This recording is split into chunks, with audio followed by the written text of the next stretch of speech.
Another easy question. Number 4. Lata Ben borrowed some money from a bank at a rate of 10% per annum interest for 2.5 years यानी 2.50, जैसा हमने एक video में किया था. Borrowed some money यानी उन्होंने कुछ पैसे लिए. तो वो जो पैसे लिए उसको क्या कहते हैं? जो पैसे लिए उसको क्या कहेंगे? प्रिंसिपल. करेक्ट. करेक्ट. अगर मैं पैसे डिपॉजिट करता हूँ उसको भी प्रिंसिपल कहते हैं, जमा करना. या फिर मैं अगर पैसे बैंक से उधार लेता हूँ यानी बोरो करता हूँ उसको भी प्रिंसिपल कहते हैं. ठीक है. बोरोड सम मनी मतलब आपको सम मनी बताया नहीं कितना मनी है, मतलब आपको शॉर्ट लास्ट में बोले रहेंगे कि प्रिंसिपल कितना है, देखना वही बोला रहेगा.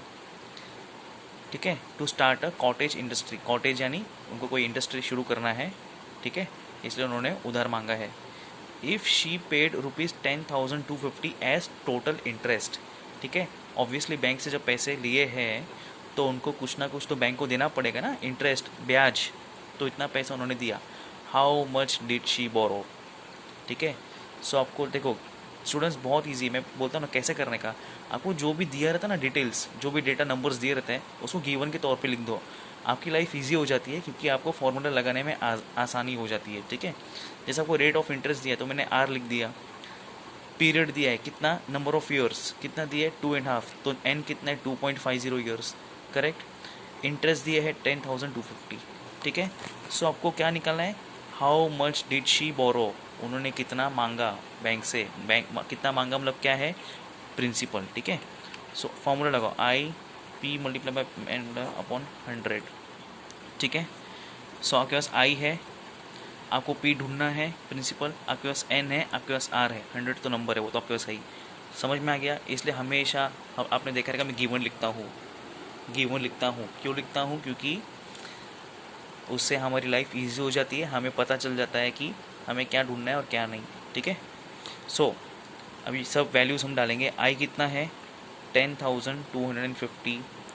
पी कितना है निकालना है. नंबर ऑफ ईयर कितना है 2.5 लिखा है.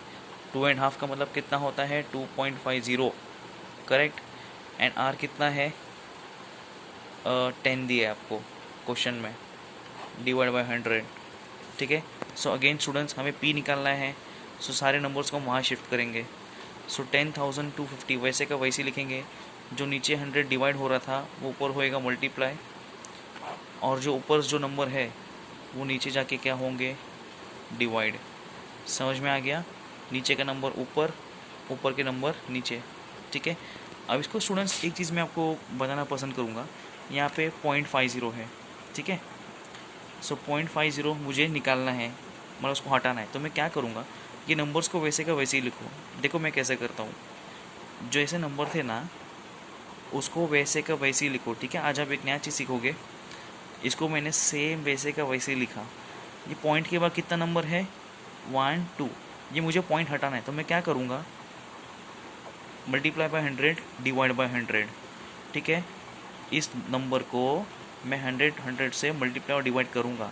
100 से क्यों किया? पॉइंट के बाद 2 नंबर है इसलिए 2 0 नंबर वाला नंबर मैंने चूज़ किया.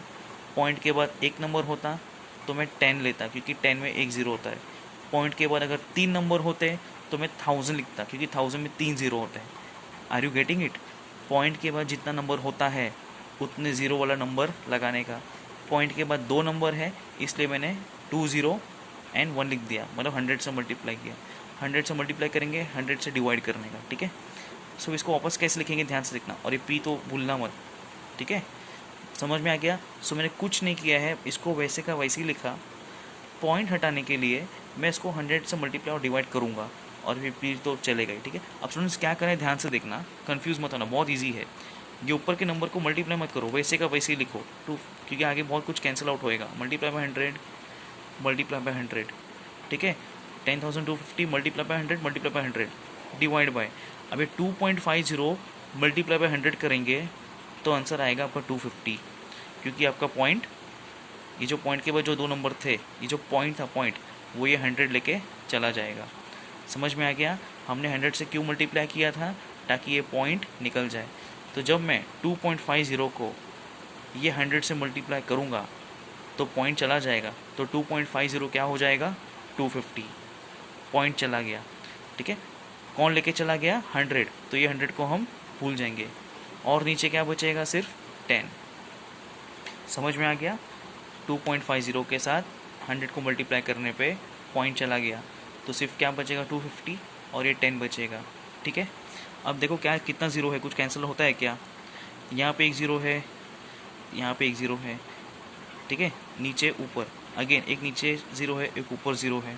ठीक है, 25 1 से 25, 25 4 ज़ार 100, ये पी तो लिखना ही है अपने को। ठीक है, सो नीचे सब वाइप आउट हो गया, ख़त्म हो गया, यहाँ पे 100 ख़त्म हो गया, क्या बचा, 10,250 मल्टीप्लाई बाय 4। ठीक है, इसको अच्छे से मल्टीप्लाई करो, जहाँ तक मुझे लग रहा है इसका आंसर आएगा 41,000।